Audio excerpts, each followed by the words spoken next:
दोस्तों, आप सभी ने मणिपुर के इंसिडेंट के बारे में जाना। काफ़ी ह्यूमैनिटी को एक तरह से शर्मसार कर देने वाला ये एक इंसिडेंट था, राइट? और as a person, as an individual काफ़ी बुरा लगता है जब ऐसे सिचुएशंस हम देखते हैं, ऐसे इंसिडेंट्स को सुनते हैं। ठीक है ना? तो काफ़ी बहुत ही एक दिल को मतलब ना दर्द देने वाला ये इंसिडेंट था। अब ऐसे टाइम्स के ऊपर हमारा जो पार्लियामेंट है वो भी कल स्टार्ट हुआ। आप जानते हो मॉनसून सेशन था, कल हमने डिस्कशन भी किया था। तो ऑपोजिशन की डिमांड थी कि ये राज्यसभा के अंदर ना इसके अंदर चर्चा हो। लोकसभा के अंदर भी थी, सिमिलरली राज्यसभा के अंदर भी एक चर्चा हुई। वहां पर ना एक लीगल मुद्दा उठा कि कैसे ये डिस्कशन होगी, क्या रूल 176 के अंदर या फिर रूल 267 के अंदर। देखो, इसको समझना जरूरी है हमारे लिए। अगर आप देखोगे ना, हमारा जो राज्यसभा के the rules of procedure and conduct of business in council of states, उसके अंदर एक रूल 267 है। सर, ये रूल 267 क्या कहता है? देखो, ये रूल 267 कहता है कि लेट से राज्यसभा के कोई मेंबर हैं, ठीक है, ये चेयरमैन साहब को रिक्वेस्ट करेंगे। क्या रिक्वेस्ट करेंगे? ये बोलेंगे कि हाँ जी सर, हमारे पास ना एक इम्पॉर्टेंट टॉपिक है, उसके ऊपर हम चाहते हैं कि उसके ऊपर एक डिबेट हो। ठीक है। और जब इस इंपॉर्टेंट मुद्दे के ऊपर डिबेट होगा, तो उस दिन रेगुलर मैटर के ऊपर बिल्कुल भी डिबेट नहीं होगा। Getting the point? तो ये होता है article sorry rule number 267। Chairman उस के साथ अग्री कर सकते हैं या फिर उसको रिजेक्ट कर सकते हैं। तो ये डिमांड थी 267 के अंतर्गत ऑपोजिशन लीडर्स की कि हम चाहते हैं कि मणिपुर वाले मुद्दे के ऊपर डिस्कशन हो। अब ध्यान रखने वाली बात है, सरकार ने भी बोला कि हाँ चर्चा होनी चाहिए, पर वो कह रहे थे रूल 176 के अंदर। अब आप लोग सोच रहे होंगे सर रूल 176 क्या है? रूल 176 ये है, शॉर्ट डिस्कशन। ठीक है ना? शॉर्ट ड्यूरेशन का डिस्कशन कहने का मतलब क्या? 2.5 घंटे से ज्यादा डिस्कशन नहीं होनी चाहिए उस मुद्दे के ऊपर। तो जो हमारी सरकार थी उसने भी बोला कि हाँ हम चर्चा चाहते हैं, हम भी चाहते हैं कि चर्चा हो। पर उन्होंने अग्री किया अंडर रूल 176, जो कि होता है क्या? शॉर्ट ड्यूरेशन का डिस्कशन। यहाँ पर जो डिस्कशन होती है इंपॉर्टेंट मैटर के ऊपर होती है, पर ध्यान रखने वाली बात है, ये 2.5 घंटे से ज्यादा नहीं चल सकती। Getting it? अब एक चीज और इंपॉर्टेंट है कि क्या एक्चुअल में ये चीज हो सकती है। एक हमने सर लोकसभा के केस में एडजर्नमेंट मोशन सुना था। ठीक है ना, कि लोकसभा के अंदर एडजर्नमेंट मोशन होता है, ये राज्यसभा के पास नहीं होता। तो क्या ये रूल 267 उसी की तरह है? देखो, जो एक्सपर्ट्स का मानना है कि नहीं, यहाँ पर जो एडजर्नमेंट मोशन होता है ना, वो सिर्फ लोकसभा को इसीलिए दिया गया है क्योंकि वो एक तरह से जो गवर्नमेंट है, सरकार को नीचे गिरा सकती है। ठीक है ना? तो वहां पर एडजर्नमेंट मोशन इसलिए स्पेसिफिकली लोकसभा के पास है। राज्यसभा का जो 267 है वो काफी अलग है as compare to adjournment motion. तो ये चीज आपको यहाँ पे पता होनी चाहिए, इन दोनों का फर्क, और साथ साथ एडजर्नमेंट मोशन के बारे में भी, कि ये सिर्फ और सिर्फ आपके लोकसभा में ही देखने को मिलता है।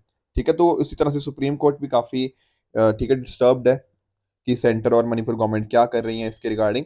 ठीक है ना? उन्होंने अराउंड 8 डेज का टाइम दिया हुआ है कि प्रॉपर एक्शन लिया जाए। अदरवाइज हो सकता है कि सुप्रीम कोर्ट खुद यहाँ पर एक्शन ले। ठीक है। तो डेट आज की है 21 जुलाई 2023, एंड आज का आप सभी का स्वागत है आज के प्रीलिम बूस्टर न्यूज डिस्कशन के अंदर। देखो, काफी दिनों से आपका कुछ मैसेजेस भी आ रहे हैं सी सेट के रिगार्डिंग। ठीक है ना? उसी वजह से कल कल यानी कि सैटरडे को, यानी कि 22 जुलाई 2023 को, कल मैं सी सेट का ओरिएंटेशन क्लास लूंगा इसी यूट्यूब चैनल के ऊपर। ठीक है। आप जानते हो हमारा कोर्स जो स्टार्ट हो रहा है 24 जुलाई से स्टार्ट हो रहा है। ठीक है ना? उससे पहले आपके साथ मैं थोड़ा डिस्कशन करूंगा कि कैसे हम इस पर्टिकुलर कोर्स में गो हेड करेंगे। साथ में आपके जो भी डाउट्स होंगे, आपके सारे रिजॉल्व किए जाएंगे। तो कल दोपहर 1:30 बजे आप मेरे साथ जुड़िएगा, ठीक है, इसी यूट्यूब चैनल के ऊपर। तो जो भी आपके कंसर्न्स होंगे सारे के सारे मैं आपके साथ डिस्कस करूंगा। ठीक है? ये लाइव होगा, तो 1:30 पे आप मेरे साथ यहाँ पे जुड़ सकते हैं। तो हम कोशिश करेंगे कि सी सेट हम कैसे आगे और बेहतर करें अपना। ठीक है ना? कैसे आपको हेल्प किया जाए ताकि अच्छे से आप सी सेट क्लियर कर पाओ। तो ये सारे डिस्कशंस कल यहाँ पे होंगे, तो डेफिनेटली आप 1:30 PM पे ऊपर 22 जुलाई यानी कि कल आप मेरे साथ ज्वाइन कीजिएगा। ठीक है, आगे चलते हैं। देखो, एक ना थोड़ा राजस्थान के अंदर ना एक बिल आया है, और ये ऐसा बोला जा रहा है कि यूनिवर्सल बेसिक इनकम की तरह ही है। मैं पहले आपको बिल समझा देता हूँ, फिर थोड़ा यूबीआई के ऊपर भी डिस्कशन कर लेंगे। देखो, राजस्थान की गवर्नमेंट ने बिल क्या लेके आई है? Rajasthan minimum guaranteed income bill. दरअसल में ना इसमें 3 हिस्से हैं। सर, क्या 3 हिस्से? एक है right to minimum guaranteed income. ठीक है। एक है राइट टू गारंटेड एम्प्लॉयमेंट। ठीक है। और तीसरा है right to guaranteed social security pension. Sir, इसका मतलब क्या है? देखो, इसका मतलब बहुत ही सिंपल सा है कि आपकी जो राजस्थान की सरकार है, वो एक एक्ट के माध्यम से ये सारी चीज़ें प्रोवाइड करेंगी। क्या प्रोवाइड करेंगी? कि एक तो गारंटीड एम्प्लॉयमेंट, कहने का मतलब क्या? जो लोग काम करने की क्षमता रखते हैं, ठीक है ना? जो अडल्ट मेंबर्स हैं बेसिकली, उनको यहाँ पर रोज़गार दिया जाएगा। अब ध्यान रखने वाली बात है, चाहे आप अर्बन एरियाज़ में रहते हो, चाहे आप रूरल एरियाज़ में रहते हो, आपको रोज़गार यहाँ पे मिलेगा ही मिलेगा, ठीक है ना? और अगर मान लो आपको सरकार रोज़गार नहीं दे पाती है, 125 दिनों के लिए साल में रोज़गार मिलेगा, अगर वो सरकार नहीं प्रोवाइड कर पा रही है आपको, तो आपको ना इनकम मिलेगी। उसके बदले में आपको क्या, जैसे होता है ना कि बेरोज़गारी भत्ता, जो अनएम्प्लॉयमेंट अलाउंस, वो यहाँ पर आपको मिलेगा, ठीक है ना? और कोशिश करी जाएगी कि हर हफ्ते-हफ्ते आपको यहाँ पे आपको जो वेजेज़ है वो प्रोवाइड करे जाएँ। अगर हफ्ते में नहीं हो रही तो 15 दिन या 14 दिनों के अंदर तो डेफ़िनेटली, जो फोर्टनाइटली होता है ना, उसके अंदर तो डेफ़िनेटली आपको प्रोवाइड करा ही जाएगा। तो यहाँ पर सरकार की कोशिश पता क्या है? कि हर जो नौजवान है, बेसिकली हर जो अडल्ट पर्सन है, उसको रोज़गार दिया जा पाए। अगर रोज़गार नहीं मिल रहा, तो कम से कम उसको क्या मिले? उसको मिनिमम गारंटीड इनकम यहाँ पे मिले, ठीक है ना? बेसिकली सारी फैमिलीज़ को ये चीज़ एन्श्योर करी गई है कि उनको इतनी साल में इतने दिन उनको काम मिलेगा ही मिलेगा, सारी फैमिलीज़ को ऑफ द स्टेट। और अगर मान लो लेट्स से कि कोई ओल्ड एज पर्सन है, ठीक है ना? जो थोड़ा बुज़ुर्ग हो गए हैं पर्सन वो, ठीक है ना? किसी का लेट्स से कुछ स्पेशली एबल्ड है, हो सकता है कि किसी हैंडीकैप होने की वजह से या other I should say specially abled होने की वजह से हो सकता है कि वो काम ना कर पा रहे हों, ठीक है ना? या फिर लेट्स से किसी महिला के हस्बैंड की डेथ हो गई है, वो विडो हो गई है, या फिर सिंगल वुमन है, ठीक है ना? इनको क्या मिलेगा? इनको पेंशन मिलेगी। क्लियर हुआ? अभी के लिए पेंशन मिलेगी कितनी इनको? ₹1000 पर मंथ। बट इसको बाद में बढ़ाते रहेंगे, जैसा कि जैसे-जैसे टाइम के साथ-साथ जैसे-जैसे महँगाई बढ़ती रहेगी ना, इसको हर साल 15% का यहाँ पे इंक्रीज़ देखने को मिलेगा। तो ये है राजस्थान का मुद्दा, ठीक है ना? अब देखो एक चीज़ मैं आपको समझाता हूँ, आप लोगों में से कुछ लोग डाउट्स आ रहे होंगे। क्या डाउट? कि सर मनरेगा भी तो है हमारे पास, मनरेगा के अंदर भी तो 100 दिन का रोज़गार मिलता है। बिल्कुल सही बात है। देखो ये 100 दिन का रोज़गार मिलता है हमारे ग्रामीण एरियाज़ के लिए, रूरल एरियाज़ के लिए, अर्बन के लिए मनरेगा नहीं है। ठीक है ना? ये बात आपको ध्यान में रखनी है, क्योंकि मिनिस्ट्री ऑफ रूरल डेवलपमेंट यहाँ पर है। तो राजस्थान सरकार पता क्या करेगी? अर्बन एरियाज़ के लिए 125 दिन का रोज़गार लेकर आएगी, पूरा का पूरा खुद से। और यहाँ पर जो ग्रामीण क्षेत्र है, वहाँ पर क्या होगा? 100 दिन का रोज़गार तो कौन दे देगा? मनरेगा। बाकी बचे आपके 25 दिन, तो 25 दिन का जो खर्चा होगा ना, वो यहाँ पर आपकी राजस्थान की सरकार करेगी।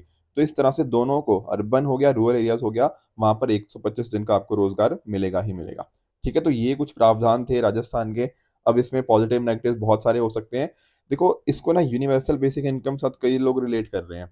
देखो यूबीआई क्या होता है? यूनिवर्सल बेसिक इनकम का मतलब ये होता है कि हर इंसान को रेगुलरली क्या मिलेगी? एक गारंटीड इनकम मिलेगी। ठीक है ना? अनकंडीशनल होगी।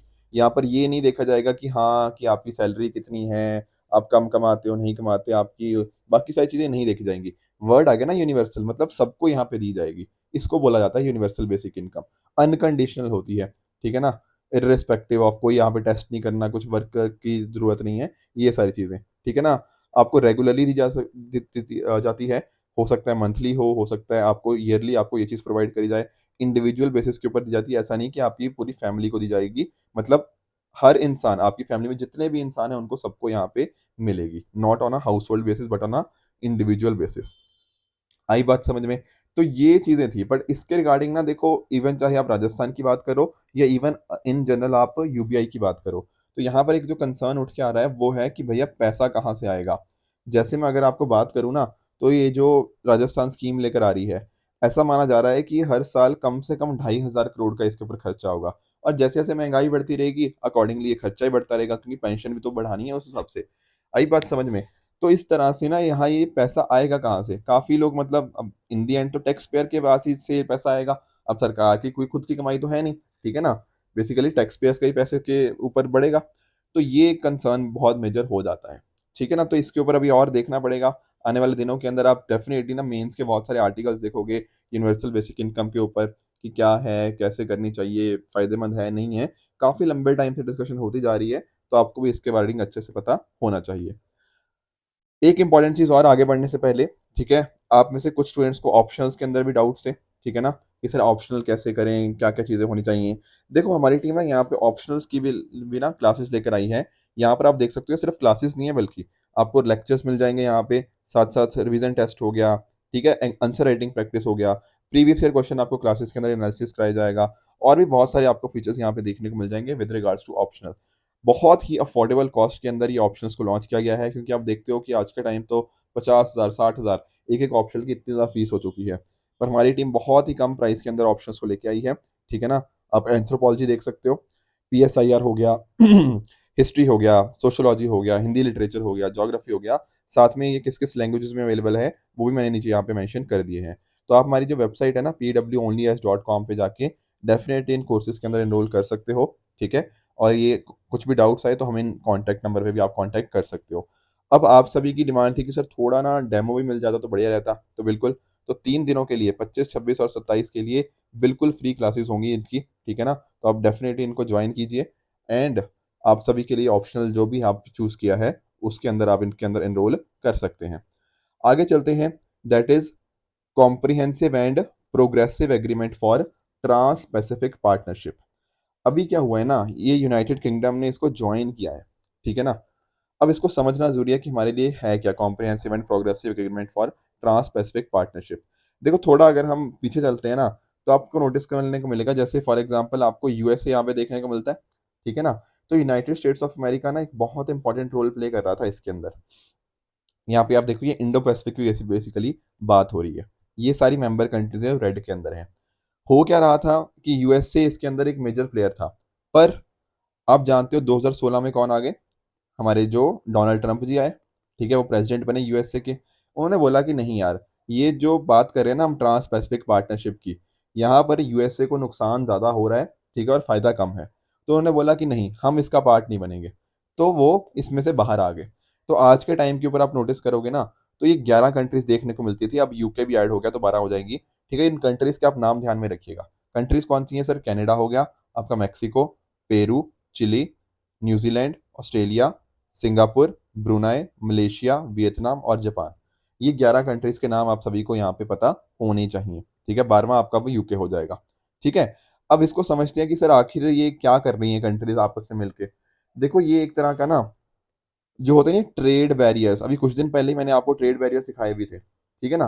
तो ट्रेड बैरियर्स होते हैं, उनको यहाँ पे कम करने की कोशिश है, ठीक है ना? कोशिश होगी कि कंट्रीज़ जब आपस में एक-दूसरे के अंदर आपस में ट्रेड करेंगी, तो वहाँ पर जो टैरिफ्स लगेंगे, उनमें काफ़ी मेजर कटौती होगी, ठीक है? साथ ही साथ यहाँ पर सर्विसेज़ हो गया, इन्वेस्टमेंट मार्केट हो गया, उसके रिगार्डिंग भी वर्क किया जाएगा।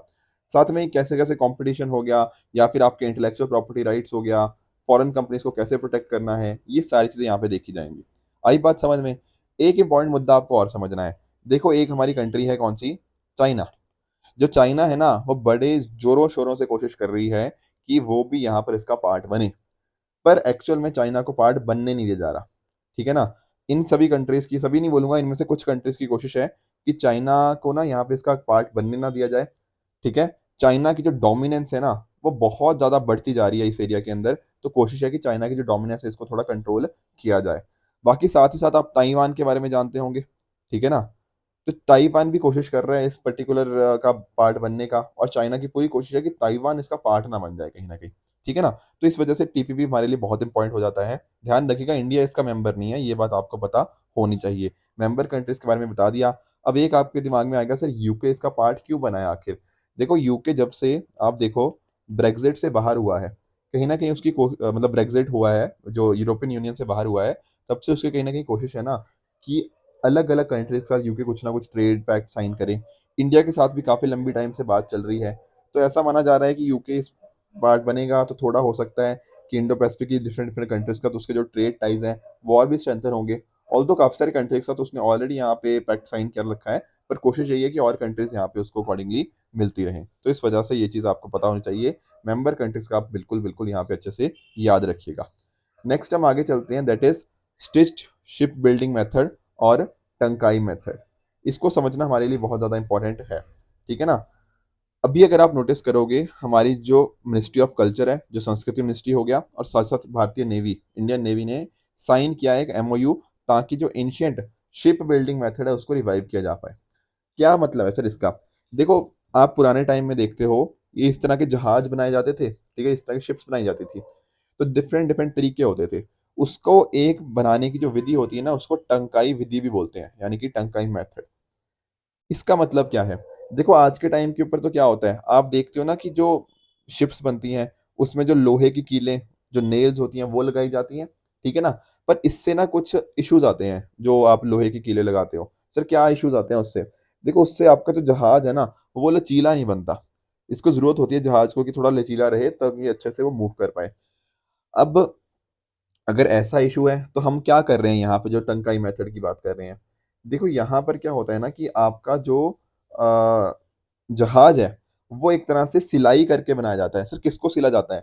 देखो आपकी जो लकड़ी की इस तरह की वुडन प्लैंक्स होती है ना, लकड़ी की जो तख्ते होती हैं, उनको यहाँ पे उनकी सिलाई करी जाती है और सिलाई करके इस तरह से आपका शिप बनाई जाती है। Getting it? तो वुडन प्लैंक्स को साथ में स्टिच करके इसको बनाया जाता है और ये कोई आज की टेक्नीक नहीं है, ये 2000 सालों पुरानी टेक्नीक है। Getting it? इससे सर फ़ायदा क्या होता है? देखो फ़ायदा एक तो मैंने बता दिया कि थोड़ा आपका जहाज लचीला बनेगा। साथ ही साथ अगर आप नोटिस करोगे ना, जैसे आप कभी बीच पे गए हो, तो कई बार आपने देखा होगा ना आपके कपड़ों के अंदर जो बालू फँस जाता है, ठीक है ना? तो आप खुद देखो इन शिप्स के अंदर भी बालू फँस सकता है, बिल्कुल सही बात है। उससे फँसने की वजह से कहीं न कहीं जो शिप की मूवमेंट हो गया, उसके अंदर इश्यूज़ आते हैं, ठीक है? पानी के मूवमेंट की वजह से शिप के ऊपर नुकसान होता है, तो वो सारी चीज़ें। ऊपर से आप नोटिस करो जो मछलियों का झुंड होता है या उनका गोल होता है, वो भी कहीं न कहीं इसको इम्पैक्ट करता है। तो इस तरह से अगर हम टंकाई मेथड से शिप्स को बनाते हैं ना, तो ये सारे इश्यूज़ वहाँ पे रहते नहीं। Getting it? तो ये सारे यहाँ पे बेनिफिट्स इसके थ्रू देखने को मिल जाते हैं। बाकी आप नोटिस करो इस प्रोजेक्ट के अंतर्गत हम क्या कर रहे हैं, कहीं न कहीं हमारा जो एंशिएंट रिच कल्चर हेरिटेज था, उसको एक रिजुविनेट कर रहे हैं, उसको वापस से हम प्रिज़र्व कर रहे हैं। ठीक है? साथ ही साथ उस टाइम के जो लोगों के एक्सपर्टीज़ थे, उसको हम यहाँ पे कोशिश कर रहे हैं कि पूरी दुनिया को दिखाया जाए और एक तरह की इंडिया के अंदर भी सेंस ऑफ प्राइड आएगी ना कि कितनी हमारी रिच मैरीटाइम हेरिटेज है। ठीक है ना? साथ में आप नोटिस करोगे इससे हमारे जो इंडियन ओशन के अलग-अलग कंट्रीज़ हैं, उनके साथ हम जो ट्रेड लिंक्स हैं, उनको भी हम साथ में रिवाइव कर रहे हैं। साथ में नॉलेज सिस्टम हो गया, ट्रेडिशन हो गया, टेक्नोलॉजीज़ हो गया, ये सारी चीज़ें भी यहाँ पे शेयर करी जा रही हैं अंडर दिस पर्टिकुलर एमओयू। दोस्तों आगे चलते हैं और डिस्कस कर लेते हैं स्टील स्लैग रोड टेक्नोलॉजी। देखो जब आप स्टील को बनाते हो ना, तो कुछ अलग-अलग तरह के बाई प्रोडक्ट्स वहाँ पे निकलते हैं, ठीक है ना? तो उसी तरह से उनमें से एक क्या है आपका स्टील स्लैग, ठीक है? तो होता क्या है ना कि ये सॉलिड वेस्ट मटेरियल है, जो स्टील प्लांट्स के अराउंड एक्युमुलेट हो जाता है बड़ी-बड़ी क्वांटिटीज़ के अंदर। अब सर इस स्टील का करें क्या? देखो पहले हमने अलग-अलग जगह पे इसको डालने की कोशिश करी थी, ठीक है? प्लास्टिक वगैरह हो गया या बाकी चीज़ों के अंदर। पर अभी हम क्या कर रहे हैं ना मेजरली इसको यूज़ कहाँ पे किया जा रहा है, आपकी रोड बनाने के लिए, ठीक है ना? अभी एक्चुअल में क्या था, अगर आप नोटिस करोगे जो सूरत गुजरात के अंदर ना एक सड़क बनी थी, तो पहली बार इंडिया में ना ये सड़क बनी थी यूजिंग स्टील स्लैग। अब इसको अलग-अलग जगह में यूज़ किया जा रहा है, ठीक है ना? अभी रिसेंटली हमारे जो minister of state for steel and rural development है, उन्होंने बताया कैसे स्टील स्लैग का काफ़ी इंपॉर्टेंट रोल है रोड टेक्नोलॉजी के अंदर मतलब रोड के अंदर बनाने के लिए यूज़ किया जा रहा है। और साथ-साथ वेस्ट टू वेल्थ, क्योंकि दरअसल में स्टील बनाया आपने, ये उसका एक तरह से वेस्ट था ना, आपने इस वेस्ट को कहाँ पे यूज़ कर लिया? आपने सड़क बनाने के अंदर, तो वेस्ट टू वेल्थ आपने डेफिनिटली अचीव किया, ठीक है ना? अब इंडिया में क्या होता है ना आप नोटिस करना 19 million ton steel slag produce होता है हर साल और ऐसा मान के चल रहा हो कि 2030 तक ये नंबर 60 मिलियन टन हो जाएगा, ठीक है ना? तो इतना बड़ा है, इतना ज़्यादा क्वांटिटी में हमारे पास स्टील स्लैग है, तो कहीं न कहीं उसको डेफिनिटली हमें यूज़ करना चाहिए, ठीक है? तो साथ में अगर आप नोटिस करो हर टन ऑफ स्टील जैसे आप प्रोड्यूस करते हो, साथ ही साथ उसमें 200 किलो हमें स्टील स्लैग भी साथ में जनरेट होता हुआ देखने को मिल जाएगा। अब यहाँ पे होता क्या है, किसने ये सर टेक्नोलॉजी डेवलप की है जो स्टील स्लैग वाली? ये डेवलप करी गई है by central road research institution और साथ ही साथ मिनिस्ट्री ऑफ स्टील जो है एंड कुछ जो हमारी मैन्युफैक्चरिंग कंपनी है स्टील मैन्युफैक्चरिंग, ये सब ने मिलकर इसको यहाँ पे डेवलप किया है। कोशिश वही है कि जितना स्टील स्लैग है उसको पूरा यूज़ किया जाए। गुजरात, सूरत के अंदर पहली बार इस रोड के बनाई गई थी इसके थ्रू। साथ ही साथ जो हमारा बीआरओ है, बॉर्डर रोड ऑर्गेनाइजेशन, उसने भी अरुणाचल प्रदेश के अंदर इसके थ्रू यहाँ पे अपनी रोड बनाई है। साथ ही साथ NHAI, national highway authority of India, उसने भी मुंबई से गोवा के बीच में जो थोड़ी सड़क थी, वो इसके माध्यम से बनाई है। तो काफ़ी बेनिफिट्स हैं, वेस्ट टू वेल्थ मैंने आपको समझा दिया, एनवायरनमेंट के ऊपर इम्पैक्ट कम होगा, ठीक है ना? क्योंकि अगर आप नोटिस करो, स्टील स्लैग हो सकता है कहीं पे आपको लैंडफिल साइट्स के अंदर उसको डालना पड़े, ठीक है ना? एनवायरनमेंट के ऊपर नेगेटिव इम्पैक्ट आएगा, तो कहीं न कहीं वेस्ट मैनेजमेंट ढंग से कर पाओगे। इकोनॉमिक एडवांटेजेस हैं, कॉस्ट इफेक्टिव आपका इंफ्रास्ट्रक्चर बन रहा है, वो भी एक अच्छी बात है, ठीक है? लंबे टाइम तक आपकी सड़क का लंबे टाइम तक वो ड्यूरेबल रहेगी, सस्टेनेबल रहेगी, तो ये भी बहुत अच्छी बात है। तो एक तरह से ना साथ ही साथ डिफरेंट मिनिस्ट्रीज़ हो गया, आपके इंस्टीट्यूशंस हो गया, स्टील्स मैन्युफैक्चरिंग कंपनीज़, उनके बीच में कोलैबोरेशन हो रहा है, तो जो कि काफ़ी एक अच्छी बात है। ठीक है? तो ये चीज़ें थी जो आज हमें जाननी थी। कल मैंने ना आपसे एक चीज़ पूछी थी कि इंडिया में कितनी नेशनल पार्टीज़ हैं? देखो कुछ लोगों ने ज़्यादातर लोगों ने उसे सही आंसर दिया है, कुछ लोगों ने थोड़ा गड़बड़ भी दिया है। मैं आपको समझाता हूँ। दरअसल में क्या हुआ था ना अभी अप्रैल के टाइम के ऊपर, जो इलेक्शन कमीशन ऑफ इंडिया है, उसने ना जो आपका जो ममता बनर्जी वाली पार्टी है तृणमूल कांग्रेस, उसको रिवोक कर दिया था कि अब ये नेशनल पार्टी नहीं रही, ठीक है ना? उसके साथ ही आप नोटिस करो जो एनसीपी है, शरद पवार वाली, उसको भी रिवोक कर दिया। साथ-साथ कम्युनिस्ट पार्टी ऑफ इंडिया, इसका भी यहाँ पे स्टेटस रिवोक कर दिया था। But at the same time उन्होंने जो आम आदमी पार्टी है, अरविंद केजरीवाल वाली, उसको यहाँ पे उन्होंने रिकॉग्नाइज़ कर दिया। तो आज के टाइम पे पता कितना? आज के टाइम पे टोटल 6 हमें नेशनल पार्टीज़ देखने को मिलती हैं। सर 6 कौन-सी हैं? देखो एक तो आपकी इंडियन नेशनल कांग्रेस हो गया, उसके साथ ही आपकी भारतीय जनता पार्टी हो गया, आम आदमी पार्टी तीसरा हो गया, बहुजन समाज पार्टी हो गया आपका, सीपीआई मार्क्सिस्ट, ठीक है ना, communist party of India Marxist, and साथ ही साथ आपका जो एनपीपी, नेशनल पीपल पार्टी, ये नॉर्थ ईस्ट में वाले रीजन में ज़्यादा पॉपुलर है, ठीक है ना? तो ये 6 पार्टीज़ आज के टाइम के ऊपर आपको नेशनल पार्टीज़ आपको देखने को मिल जाएँगी। क्लियर हुआ ये बात? ठीक है। तो आज के बेसिस के ऊपर मैं आपको ये होमवर्क दे रहा हूँ। इन सभी का मुझे आप नीचे कमेंट्स में आंसर बताओगे, इनमें से कौन-सा सही है और कौन-सा गलत है। कल जो कुछ पूछे थे, उनका मैं बता देता हूँ। पहला था डिजिटल टाइम वाउचर, क्या एक डिजिटल टोकन है? बिल्कुल सही बात है, दूरदर्शन ऑल इंडिया रेडियो के रिगार्डिंग आपको एयर टाइम मिलता है, बिल्कुल करेक्ट है। यूपीयू, यूनिवर्सल पोस्टल यूनियन, ये एक यूएन स्पेशल एजेंसी है, ये बात भी बिल्कुल करेक्ट है। ये कह रहा है diphtheria, diphtheria person to person spread नहीं होता, बिल्कुल गलत है। देखो डिप्थीरिया हो गया, पर्टूसिस हो गया, ये स्प्रेड होते हैं, जो आपका टेटनस होता है वो नहीं होता, राइट? यूएन इंटरनेशनल यूनिसेफ की बात कर रहा है, यूनिसेफ के हेडक्वार्टर्स ये कह रहा है आपको जिनेवा स्विट्जरलैंड के अंदर देखने को मिलेंगे। The answer is false again. ठीक है, कहाँ देखने को मिलते हैं सर? ये आपको मिल जाएंगे न्यूयॉर्क के अंदर। क्लियर हुआ आपको? तो ये कुछ क्वेश्चन थे जो आज हमें डिस्कस करने थे। अगर आपको इस लेक्चर की पीडीएफ चाहिए तो आप हमारे Telegram channel PW only S official पर जाकर इस लेक्चर की पीडीएफ को एक्सेस कर सकते हो एंड अपनी प्रिपरेशन को और भी बेहतर बना सकते हो। तो आई होप आप सभी को लेक्चर अच्छे से समझ आया होगा। इसी तरह से आप भी अपने एंड पे हार्ड वर्क करते रहिए। Goodbye and good luck.